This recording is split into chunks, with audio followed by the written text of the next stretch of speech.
Namhlanje sibhizi njengesizwe senza amalungiselelo ukuthi sihambe siye emcimbini lapho kuzonikezelwa khona ngesitifiketi iSilo samabandla esiyingxenye ke yomndeni waso thina njengesizwe sakhaNyavu.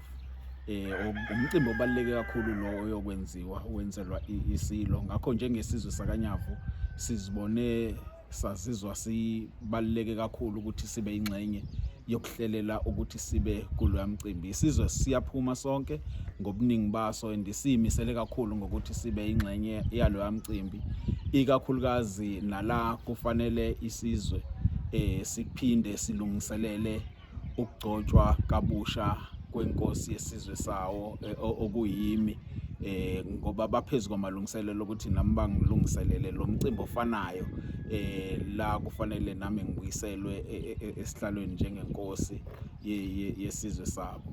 Siyaphuma ke kusasa njengesizwe sakhaNyavu silibangise eMabhida la sicelwe khona iSilo ukuthi sizobungaza kanye naso ukugcotshwa kwaso ngokusemthethweni la umongameli uRamaphosa ezosinikezela isitifiketi saso.